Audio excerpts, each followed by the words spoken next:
시작. 여호와께서 그에게 이르시되 그렇지 아니하다. 가인을 죽이는 자는 벌을 7배나 받으리라 하시고 가인에게 표를 주사 그를 만나는 모든 사람에게서 죽임을 면하게 하시니라. 가인이 여호와 앞을 떠나서 에덴 동쪽 노 땅에 거주하더니 아내와 동침함에 그가 임신하여 에녹을 낳은지라. 가인이 성을 쌓고 그의 아들의 이름으로 성을 이름하여 에녹이라 하니라. 에녹이 이랏을 낳고 이랏은 무후야엘을 낳고 무후야엘은 무드사엘을 낳고 무드사엘은 라멕을 낳았더라. 라멕이 두 아내를 맞이하였으니 하나의 이름은 아다요 하나의 이름은 실라였더라. 아다는 야발을 낳았으니 그는 장막에 거주하며 가축을 치는 자의 조상이 되었고 그의 아우의 이름은 유발이니 그는 수금과 퉁소를 잡는 모든 자의 조상이 되었으며 실라는 두발가인을 낳았으니 그는 우리와 쇠로 여러 가지 기구를 만드는 자요 두발가인의 누이는 나아마였더라. 라멕이 아내들에게 이르되 아다와 실라여 내 목소리를 들으라. 라멕의 아내들이여 내 말을 들으라. 나의 상처로 말미암아 내가 사람을 죽였고 나의 상함으로 말미암아 소년을 죽였도다. 가인을 위하여는 벌이 7배일진데 라멕을 위하여는 벌이 77배이로다 하였더라. 아멘. 베레시트의 마음 창세기 47번째 시간입니다. 가인의 성전 하노크라는 제목으로 같이 말씀 보겠습니다. 창세기 4장이 우리의 기준으로 보는 그런 죄가 아니라 하나님의 기준으로 보는 그 죄를 깨닫게 하시려는 복음이라는 사실을 우리가 알 때에 누가복음 5장 32절에서 주님께서 말씀하신 것처럼 내가 죄인을 불러 회개시키러 왔도다 하신 그 말씀처럼 죄인을 불러 회개를 이루시는 곳에는 반드시 예수 그리스도께서 있으셔야 하는 겁니다. 예수 그리스도의 존재가 거기에 언제나 담겨져 있어야 하는 겁니다. 그래서 창세기 4장에서는 죄인을 대표하는 가인을 하나님께서 부르시고 회개를 시키시려고 하는 그 복음의 자리에 예수 그리스도도 역시 반드시 있어 주셔야 했다는 것을 우리가 알 수 있었습니다. 그 표를 통해서. 그래서 그 예수 그리스도의 역할이 오늘 본문 15절에서는 가인에게 표를 주사에서의 그 오트였던 거고, 지난주에 야베 때 그 본문으로 우리가 25절, 26절까지 읽었었는데 그 4장이 끝나는 25절에서는 가인이 죽인 아벨 대신해 주신 다른 씨, 이게 제라 아헤르라는 단어인데 예수님께서 그 요한복음 14장에 보면 이제 마지막 이 말씀을 제자들에게 하시는 그 장면에서 내가 아버지께 구하겠으니 그가 또 다른 보혜사를 너희에게 주사 영원토록 너희와 함께 있게 하시리니 이렇게 말씀하셨을 때 예수님 자신이 보혜사인데 이거 말고 난데 그 다른 그 보혜사, 다른 그 모습으로 오는 그 보혜사라고 하셨을 때 그 다른 보혜사가 이거거든요. 다른 씨. 그러니까 바로 그건데 사실은 같은 건데 그게 이제 다른 걸로 오시겠다라는 그런 거예요. 제라 아헤르. 그냥 다른 씨라는 그냥 딴 거란 뜻이 아니라 내용은 같은 건데 내용은 아벨인데 아벨 아닌 다른 아들. 그러니까 사실은 그 아들도 역시 아벨을 담고 있는 그 아들이라는 그런 의미에서 그게 다른 씨라는 그런 단어가 쓰여지고 있습니다. 그게 이제 쉐트라 그랬죠. 쉐트. 경계를 정하다. 그러니까 셋이 이렇게 나오면 그러면 기준이 세워지는 거예요. 그래서 옷이 되는 거죠. 그러니까 쉐트. 그 옷을 입은 자와 그 쉐트. 옷을 입지 않은 자가 이제 갈리는 겁니다. 성경이 그렇게 나누어져 가는 거예요. 그 쉐트, 셋이 그리스도의 역할로 또 한 번 나오고 있는 겁니다. 그러니까 창세기 4장에는 예수 그리스도의 역할이 두 번 반복해서 나오고 있는 거죠. 그러니까 하나님의 약속이 주어지는 곳에는 언제나 그 약속의 표, 그 언약의 증거, 그 오트 하베리트라고 하는 말씀 안에 담겨져 있는 내용을 설명해 주기 위하여 사용하시는 상징. 모르니까. 말씀을 이렇게 하면 그 말씀에 담겨있는 하나님의 마음을 알 길이 없으니까 그 마음을 알라고, 하나님의 그 약속이 뭔지 알라고 그것을 알게 할 수 있도록 보여주시는 상징들이 있단 말이에요. 그 표. 그게 아까 장로님 말씀하신 그런 무지개, 쾌셰트인데 아닙니다. 그거 무지개 그런 거 아니에요. 하여튼 그게 언제나 함께 주어지는 거죠. 그래서 그 표, 그 하나님의 약속의 표, 그 은혜의 표인 그 오트, 신약에서는 그게 세메이온이 되는 거죠. 그 상징, 그 표적, 기사가 언제나 변함없이 언제나 하나님이 약속하시는 내용이 뭔지 그걸 우리가 알아야 되거든요. 그 약속의 내용이 뭔지.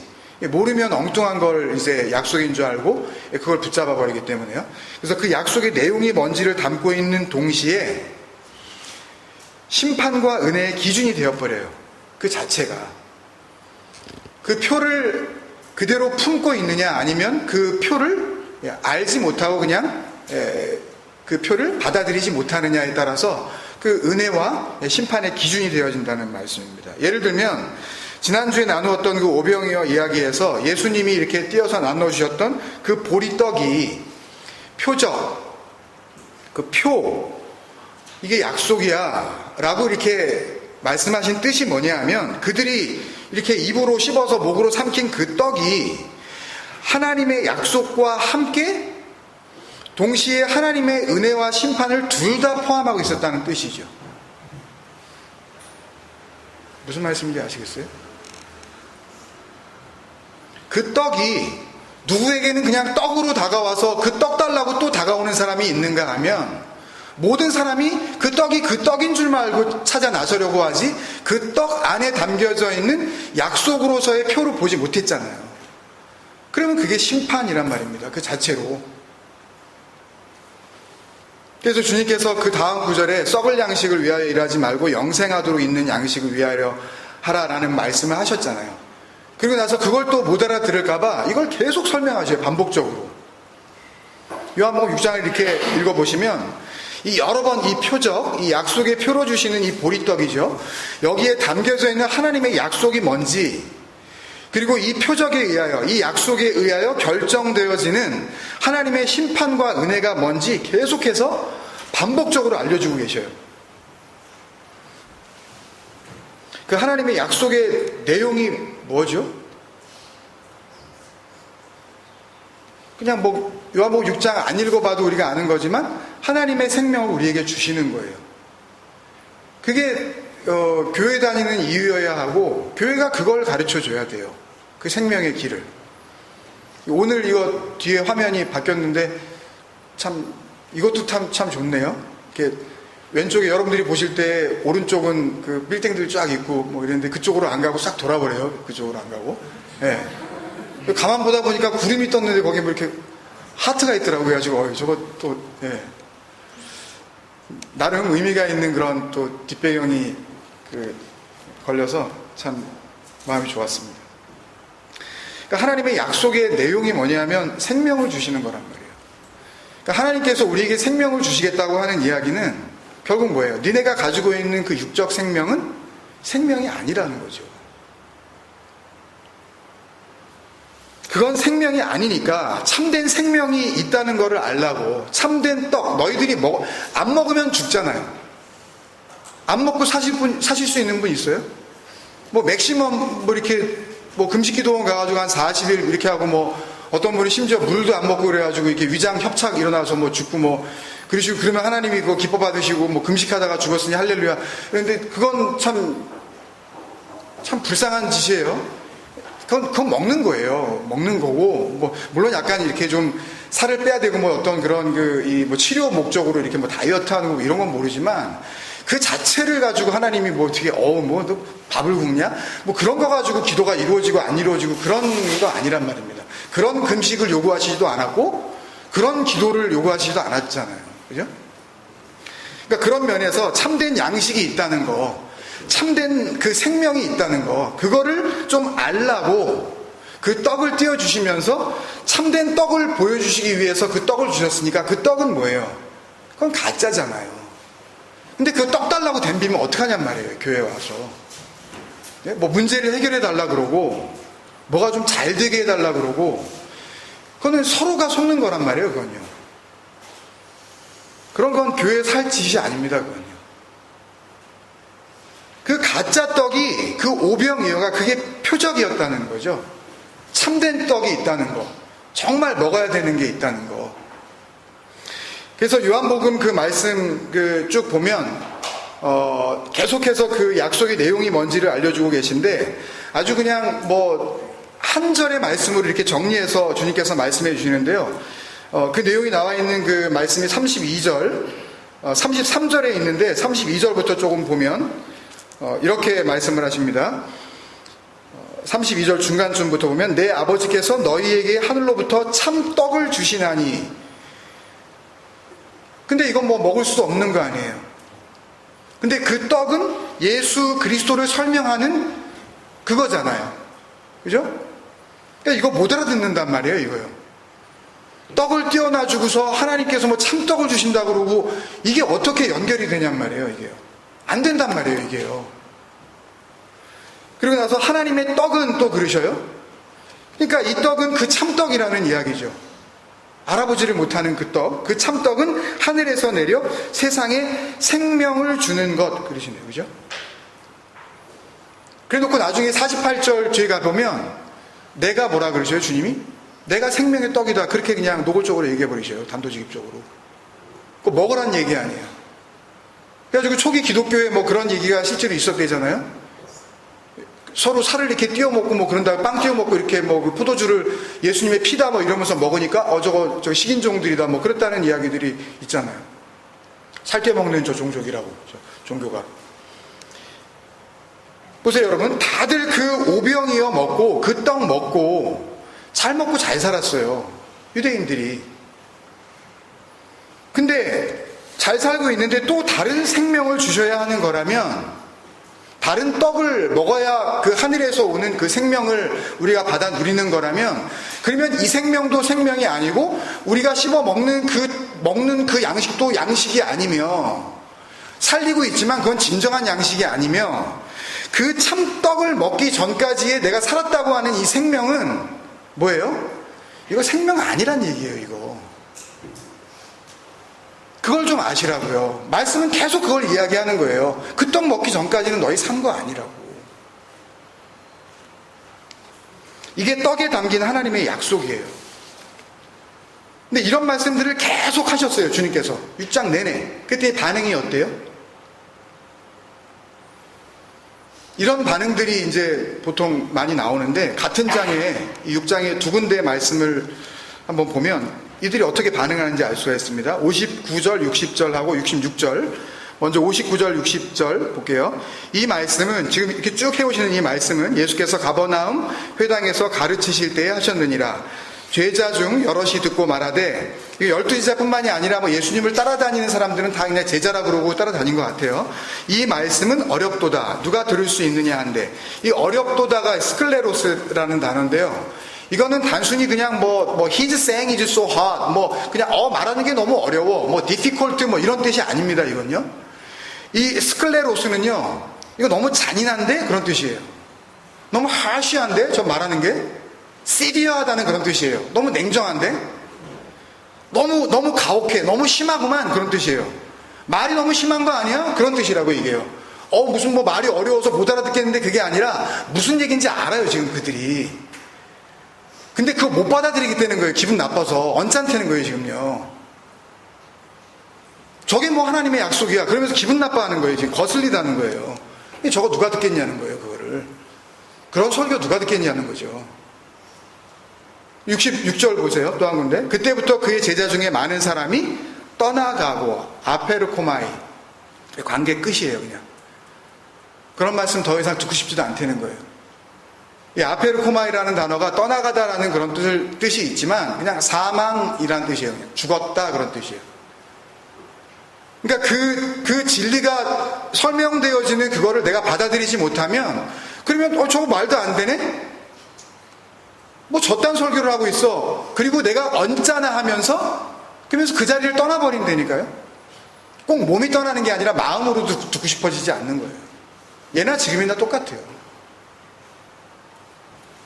우리에게 가능성을 좀 이렇게 보장해주고 열심히 해가지고 우리가 땅도 좀 사고 다음 세대를 위해서 건물도 좀 짓고 해가지고 운물도 좀 파주고 북한에 가가지고 국수공당도 지어주고 우리 한번 열심히 한번 해봅시다. 제가 나중에 중간에 돈 떼어먹지 않고 제가 정확하게 제가 선교하겠습니다.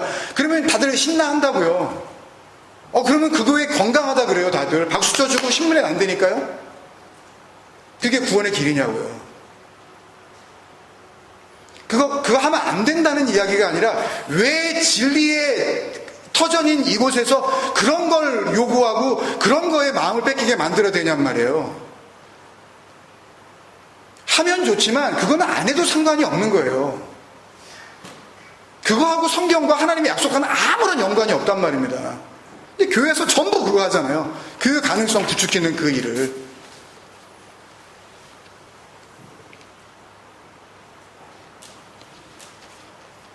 그러니까 많은 사람들이 떠나가는 거예요. 아페르코마이, 도망, 도주, 사망, 죽음입니다. 거기에서. 아페르코마이가 그냥 pass away예요. 그냥 죽음이에요. 그리고 다시 그와 함께 다니지 아니하더라의 이 우케티 페리페테오라는 단어는 단순히 예수님 뒤를 졸졸 따라다니지 않는다는 그런 어떤 그 물리적인 의미가 아니라 다시는 그 길에 서지 않는다는 뜻이에요. 다시는 그 하나님의 뜻에, 하나님의 그 길에 동행하지 않는다는 그런 뜻이라고 얘기해요. 진리 안에서 살아가지 않더라라는 그 말이 이게 우케티 페리페테오라는 그런 단어가 가지고 있는 뜻입니다. 정리하면 하나님의 약속과 함께 주시는 표를요, 말씀에 담겨져 있는 어떤 그 내용이죠. 그거를 나의 참 생명으로 넘겨받는 과정이 없으면 그 예수 그리스도는 참 떡을 먹는다는 것이 뭔지 모르면, 그걸 모르면 결국 그 약속이 뭔지도 모르는 거고, 그 표가 일관되게 가리키고 있는 예수 그리스도도 모르는 상태이기 때문에 진리의 길에서 떠나갈 수밖에 없는 거예요. 진리의 길에 설 수도 없는 거죠. 온 적도 없는 거예요. 그러니까 진리 근처에 얼씬한 적도 없는 겁니다. 말 그대로 그냥 마당만 밟는 거예요. 계속 그냥 그 안으로 들어가지 못하고, 생명 안으로 들어가지 못하고. 근데 이 길을 떠나면은요, 아무리 그럴싸해 보여도 전부 사망의 길이고 멸망의 길이라는 게 하나님께서 주시는 분명한 복음입니다. 많은 사람이 떠나가고 아페르코마이에요, 그게. 그리고 여기 제가 자막에는 안 했지만 이 많은 사람이라고 번역한 이 폴로이라는 단어도 그냥 많은 사람 그런 뜻이 아니라 대부분이라는 뜻입니다. 그냥 거의 다 그냥 대다수의 사람이, 그냥 almost nearly everyone, 그런 뜻이에요. 다. 말씀이 진리로 드러나서 그것을 표로 주어지게 될 때에 사람들은 그거를 받을 능력이 안 돼서, 왜냐하면 자기가 살아있기 때문에 그걸 받으려면 죽어야 되거든요. 자기가 그 자체가 자기의 사망을 이야기하고 있거든요. 그 표 자체가 네 생명 말고 내 생명이라는 것을 이야기하고 있기 때문에. 근데 우리는 내 생명 버리기 싫단 말입니다. 이거 죽어도 죽고 싶지 않은 거예요. 이게 인생은. 예수님의 제자들이라고 따라다녔는데 약속의 표가 주어지니까 이거 어렵네? 이거 못 알아듣겠는데? 저 말씀이 너무 잔인해 저거. 뭔 설교를 저렇게 가혹하게 하는 거야. 그리고 그걸로 끝이에요. 그때부터, 그죠? 그때부터라 그러잖아요. 그때부터. 에크투투, 그 즉시 말씀이 진리로 이렇게 노출이 되니까 이게 뭔 소리야 하는 바로 그때가 생명의 길과 죽음의 길이 갈리는 타이밍이 되는 거란 말씀입니다. 그러니까 말씀을 통해서 하나님께서 약속의 표가 무엇인지 우리에게 그것을 주시면 그 표에 담긴 하나님의 약속을 알아보고 그 약속과 함께 하나가 되어 동행하는 존재로 가야 되는데, 마음에 안 든다 그러고 어렵다는 게 아니에요. 사실요, 단순히 어려운 게 아니라 이게 생명인지는 알겠는데 단순히 내 이해력이 딸려서 못 알아듣겠다고 한다면, 그게 생명인 줄 알면 뭔 짓을 해서라도 그 생명의 길로 가려고 합니다. 아, 이게 죽음이구나, 그리고 저게 사는 거구나 라고 만약 그 길을 봤다면 어렵고 안 어렵고 그 문제가 아니라 그 길을 가게 돼 있단 말입니다. 근데 내 마음에 안 드는 거예요. 그런 설교가, 그런 예수 그리스도의 말씀이 안 차는 거예요. 내 마음에. 왜 저딴 식으로 설교를 하니? 어디 하나님을 가지고 떡을 먹으라 그러더니 내가 성령의 떡이라 그러고 나 안 먹으면 얘네 다 죽었다 그러고 뭐 어쩌란 얘기하고 떡을 주고 내 감사히 먹고 그 떡 잘 먹었으면 되는 거지, 그 떡 가지고 뭐 어떻게 하라고, 지금 이런 얘기라고요. 교회에서 벌어지는 일들이잖아요. 못 알아듣겠다고.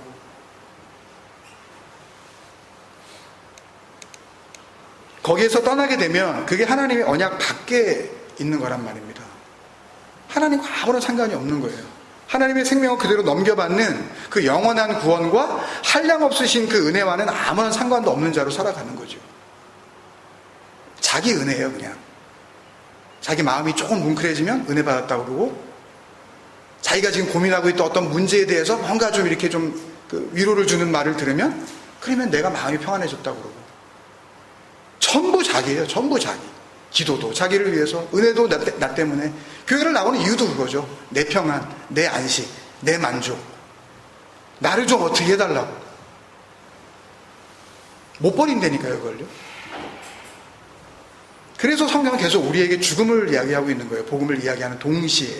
하나님의 은혜를 이야기하는 자리에는 반드시 죽음을 이야기하시잖아요. 예수와 그리스도가 설명하는 게 그게 아닙니까? 예수가 그리스도를 어떻게 가요? 그 스타우로스라는 약속의 기둥의 죽음을 통과하지 않고 어떻게 하나님의 아들로 가냐고요. 그 간단한 복음을 그냥 이렇게 복잡하게 설명해 드리고 있는 것 뿐이에요. 그게 정말 자기의 생명으로 그냥 와 닿으시면 그럼 정말 된 거라니까요, 그게.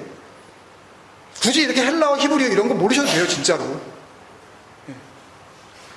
근데 또 이거 또 들으면, 이렇게 또 거창하게 들으면 또 우리 안에 더 깊이 쌓이는 것들이 있잖아요. 유익이 있죠, 우리가.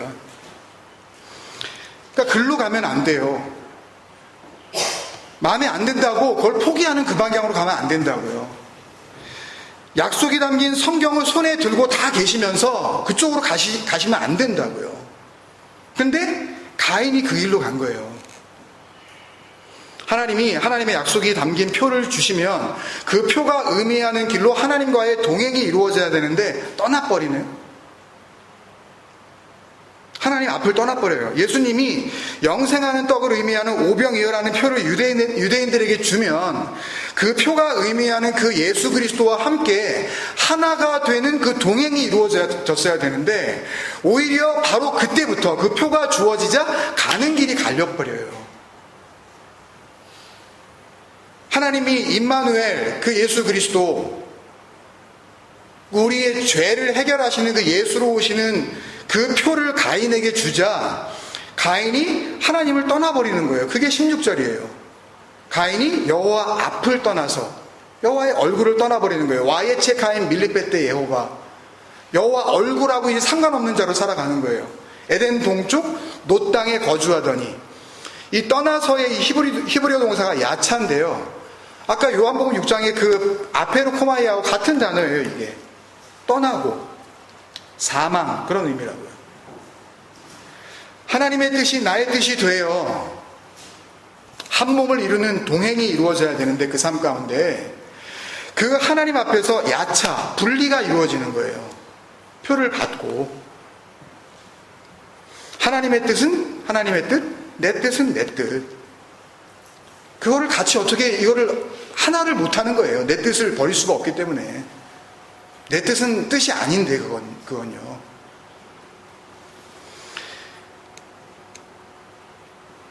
그래서 이걸 또 하나님으로부터 넘겨받아야 할 그 영원한 생명이 내 안에 잉태되지 못했다라는 의미에서 야차는 낙태라는 의미를 가지고 있습니다. 미스캐리지예요. 생명이 잉태되지 못하고 그냥 빠져나가 버리는 거예요, 여기에서요. 없는 거예요, 그 안에 생명이. 가인 안으로 하나님의 생명이 들어갈 수가 없었던 거죠. 그러면 자동으로 뭐가 되냐 하면 대적자가 돼요.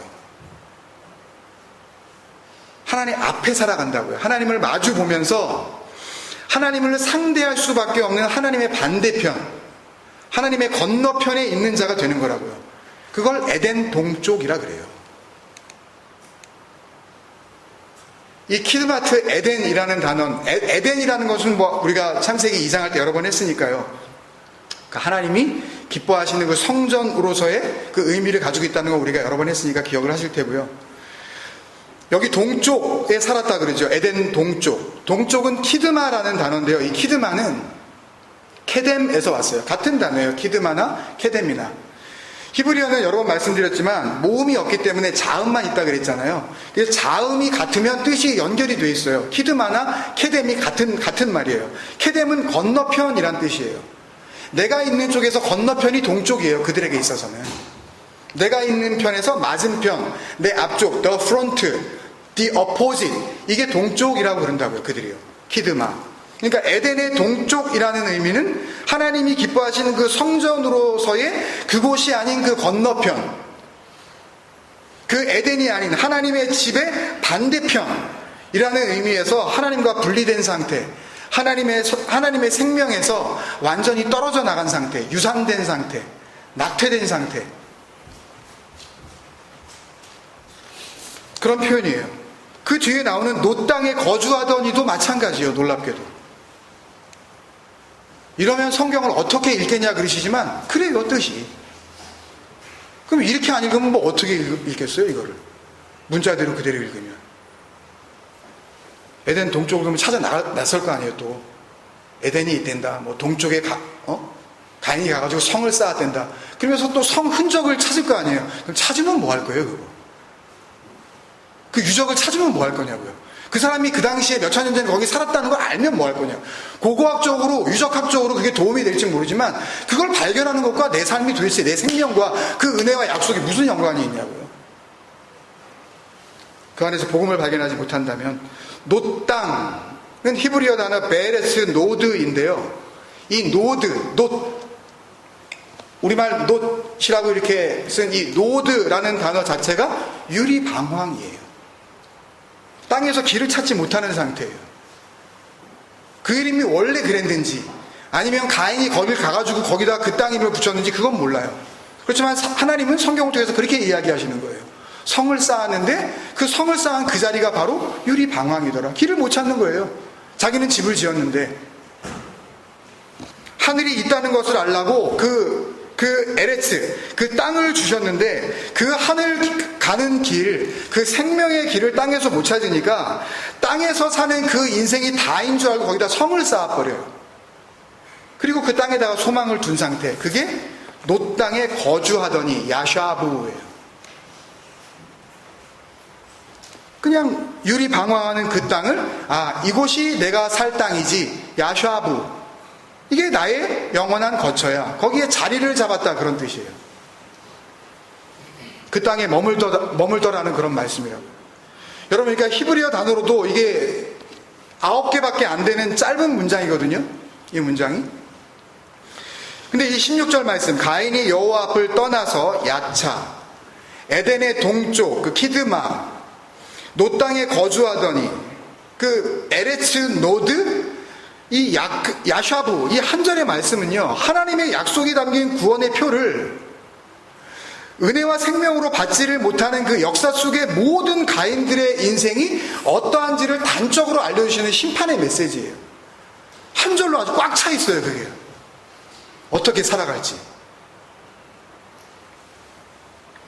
그리고 17절부터 오늘 읽은 마지막 구절인 24절까지의 말씀은 이 16절 말씀을 다시 그 가인의 하나님의 약속 안으로 들어가지 못한 그 버림받은 혈통에서 그 혈통을 따라 태어난 하나님의 앞을 떠나 존재하는 인간들의 실상을 풀어서 써주신 내용들이에요. 다 볼 수는 없고요. 큰 흐름만 몇 가지 보고 다음 주에 좀 이어서 가겠습니다. 먼저 17절에 가인이 아들을 낳고는 이름을 에녹이라고 하죠. 창세기 5장에 나오는 그 아담, 그 셋으로 이어지는 예수 그리스도의 혈통에도 이게 동명이인 에녹이 나와요. 이게 동명이인들이 막 여기저기 나오니까 그 에녹이 저 에녹, 라멕이 여기 이 라멕이 저 라멕 이렇게 혼돈하실 수가 있는데 그거 좀 잘 보셔야 돼요. 그래서 이름의 뜻을 갖다가 알려드리는 것은 별 의미가 없어요. 왜냐하면 이름은 여기저기서 막 나오기 때문에. 물론 또 안다 그래서 나쁠 것도 없지만 그것보다 그들이 어떻게 살아갔는지를 설명하시는 그 내용들을 우리가 봐야 되는데 이 에녹은 히브리어 단어 하노크를 영어식으로 옮겨 쓴 겁니다. 근데 이 하노크는 바치다, 드리다, 완성하다, 완공시키다라는 뜻의 동사 하나크에서 왔어요. 그러니까 하노크, 에녹은 바치는 거예요. 이렇게 드리는 거예요. 데디케이트 된 거예요, 이게.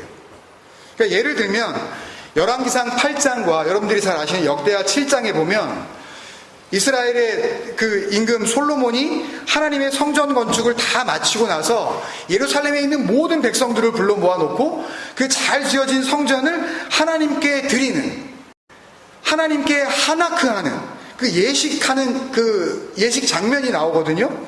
근데 그때 그 예배를, 그 예식을 여호와의 성전의 봉헌식 혹은 하나님의 전의 낙성식 이렇게 불렀거든요.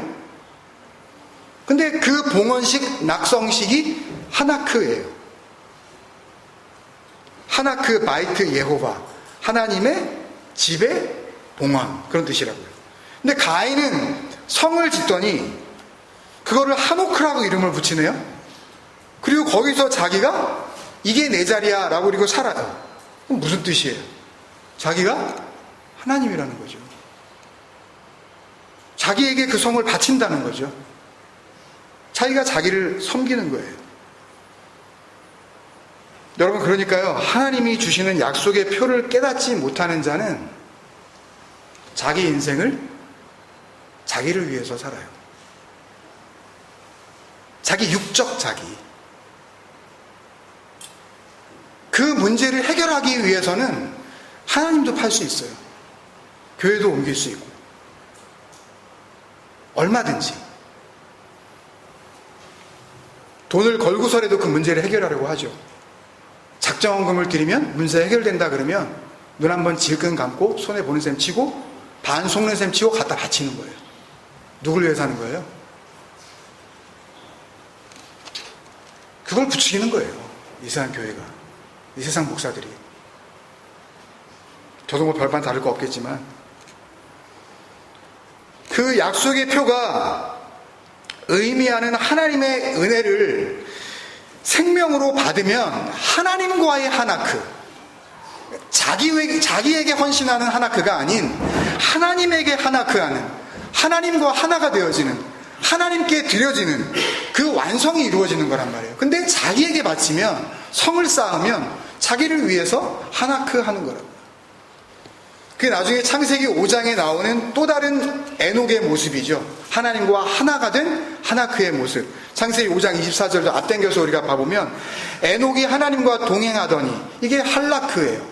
아까 요한복음 6장에서 나온 그들이 다시는 다니지 아니하더라 했을 때에 그 다니더라, 함께 거하더라, 주님과 함께 동행하더라 했을 때의 그 페리페테오, 그게 지금 이 할라크예요.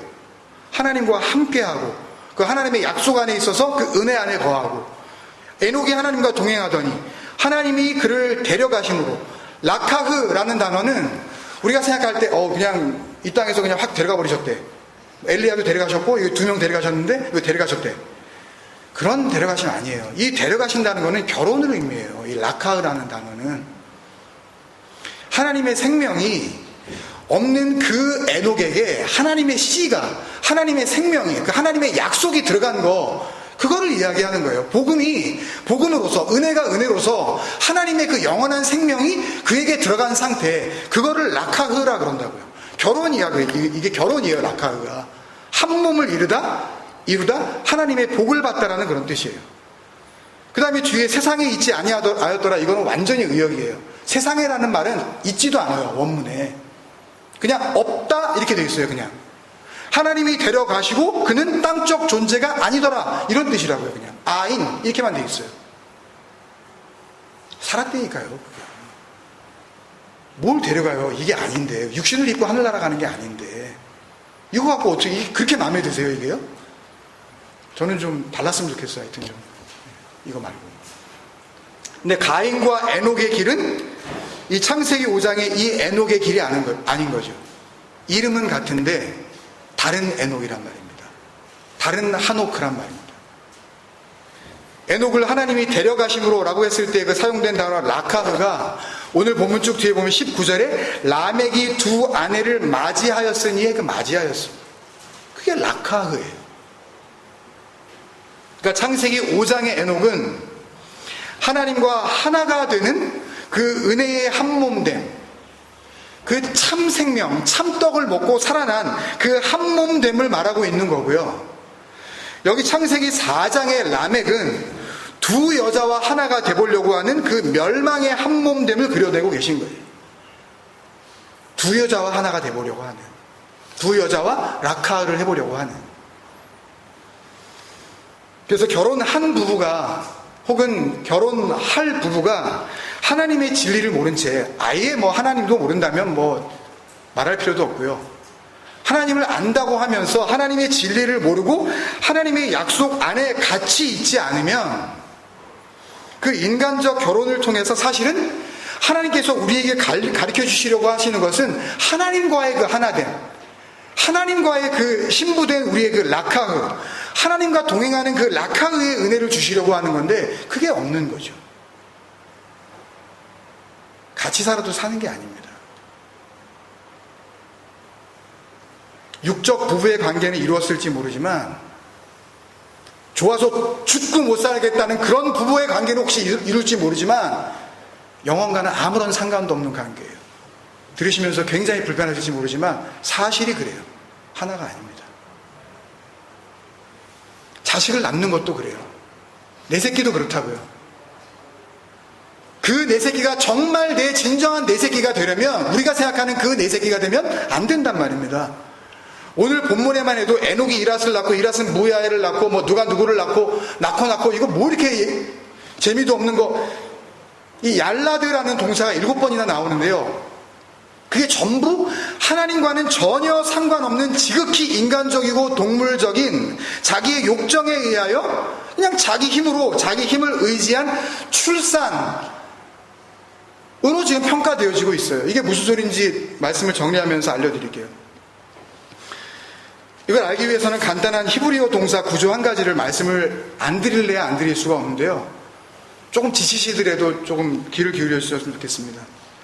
예를 들어서 바로 다음 장 창세기 5장에 들어가면 아담과 셋으로 이어지는 지난주에 누가복음 3장에서 우리가 확인한 그 구원의 혈통 예수 그리스도의 계보가 나오죠. 근데 거기에도 똑같은 이 얄라드, 누가 누구를 낳고 이런 단어가 28번이 나와요. 5장에도 같은 단어인데, 단어는 같은 단어인데 동사는 같은 동사, 얄라드, 아기를 낳다, 새끼를 배다, 이런 얄라드라는 동사가 똑같이 쓰이는데 종류가 달라요. 히브리어에는 동사가 7가지 종류가 있는데 그걸 여기서 다 소개시켜 드릴 수는 없고요, 신학교에서도 그걸 잘 안 배우니까요. 오늘 우리에게 필요한 딱 2가지만 제가 알려드리면, 이 창세기 4장에 가인의 족보에서 누가 누구를 낳았다고 할 때는 남자라는 아버지가 여자라는 어머니를 만나, 쉽게 얘기해서 부정모혈입니다. 사자성어로 하면 아빠의 힘과 엄마의 이 아기를 베게 하는 그런 그 자료가 만나 자기들의 힘으로 아기를 낳은 거라는 의미에서 단순 능동형 동사의 패턴을 쓰고 있어요. 이걸 칼 동사라고 불러요. 히브리어 문법에서 내 힘으로 내가 한 거, 하나님이고 뭐고 다 상관없이 그냥 내가 하는 거 있죠. 내가 내 힘으로 아기 낳은 거, 그게 창세기 4장에 나오는 부정모혈로 난 애들이에요. 그게 누가 누구를 낳고, 가인이 에녹을 낳고 에녹이 이랏을 낳고, 그 낳고의 그 얄라드는 칼 동사라고요. 내 힘으로 내가 하는 거. 여러분, 그러니까요, 아기 낳다 그래서 그게 다 하나님께서 만들어주신 게 아니에요. 물론 창조주 하나님께서 만들어주셨어요. 그러나 그 아이가 정말 하나님의 아이가 되기 위해서는 부모가 진리의 부모가 되어야 된다니까요. 반면에 창세기 5장에 나오는 그 모든 출산들에 쓰인 동사는요, 하나도 빠짐없이 하나님의 은혜가 함께하고 있다는, 자기 힘으로 낳은 게 아니라 하나님의 힘으로, 하나님이 그 출산의 원인이었다라는 증거로 사역 능동형 동사라는 그 패턴을 쓰고 있어요. 이걸 히필 동사라고 그래요. 모르셔도 돼요. 하여튼 하나님에 의해서 태어나는 거, 그걸 죄다 쓰고 있어요. 그러니까 나중에 창세기 6장에 가면 이런 구분이 아주 정확하게 드러나는 대목이 나오는데요, 창세기 그 6장에 4절에 보면 하나님의 아들들이 사람의 딸들에게로 들어와 자식을 낳으니, 이렇게 할 때는 이 얄라드의 이 단순 능동형 동사 칼 동사가 쓰였어요. 그러니까 자기가 하고 싶은 대로 하는 거, 그냥 하나님의 은혜 가운데 이루어지는 생명 탄생이 아닌 거. 그리고 그 반면에 창세기 6장 10절에서 그 앞에 보면 하나님께 노아는 하나님께 은혜를 받은 자였더라 라고 이제 하고, 이 노아가 아들 셋 나오는 이야기가 나오죠. 그때 여호와께서 은혜를 입은 노아가 세 아들을 낳았다라고 할 때는 다시 하나님의 개입이 있었음을, 하나님께서 은혜로 그 아들을 낳게 하시는, 하나님께서 뭔가 역사하시는 것이 있었음을 의미하는 사역 능동형 동사 히필 동사가 쓰여지고 있어요. 노아가 낳았어요. 그러나 성령으로 낳은 거란 말입니다. 예수님께서 나오셨는데 성령으로 나왔다는 그 말씀의 의미를 여러분들이 잘 생각해 보셔야 돼요. 너무 그렇게 막 신비하게 막 그냥 기적적으로 뭐 예수님은 그렇게 나오셨을 거야, 현실을 절대 무시하지 않고 우리가 생각하는 이 현실을 무시하지 않은 상태에서 하나님께서 얼마든지 역사하신다니까요. 여러분, 너무 신비로운 거 좋아하지 마세요. 그러니까 중요한 것은 사람이 자기 자식을 낳기 위해 결혼하느냐, 아니면 그 결혼을 해서 자기 힘으로 그냥 자기 자식을 낳은 거냐, 자기 스스로를 위하여, 아니면 하나님의 자녀를 이어가기 위하여 그 하나님의 그 은혜를 내가 죽고 그 다음 세대에도 그 진리가 온전하게 전달되어지기를 바라는 마음으로 하나님께서 이 아들과 이 딸들을 통하여 하나님의 복음이 온전하게 해석되어지기를 바라는 그 하나님의 함께하심 가운데, 하나님의 동행하심 가운데 자녀가 나왔느냐, 무엇을 위해서 결혼했느냐, 왜 사느냐가 중요한 거죠. 왜 그러고 사느냐, 왜 둘이 사느냐. 그렇게 창세기 4장부터 그래서 이 예수 그리스도로 이어지는 하나님의 족보와 그 하나님을 떠나 에덴 동쪽 그 키드마트 에덴, 하나님이 기뻐하시는 그 반대편에 서서 진리의 길을 찾지 못하고 노땅에서 유리 방황하면서 그거를 여기가 내가 살 땅이지 하면서 성을 짓고 거주하는 멸망의 족보가 어떻게 정확하게 갈려져 나가는지 본격적으로 우리에게 보여주고 계시는 것입니다. 우리가 이걸 알고 그 은혜를 나의 생명으로 품을 수 있는 그 길로 인도하심을 받으면 되는 거예요. 이게 계시록까지 계속 이어져요. 이 두 족보의 이야기는. 본문의 나머지 부분은 다음 주에 또 보기로 하고요. 이 가인의 족보, 이 나레이션을 통해서 우리에게 말씀해 주시는 그 하나님의 구원의 약속이 여러분에게 하나님께서 넘겨주시려는 영원한 생명, 그 은혜의 표적이 되시기를 주님의 이름으로 축원드립니다.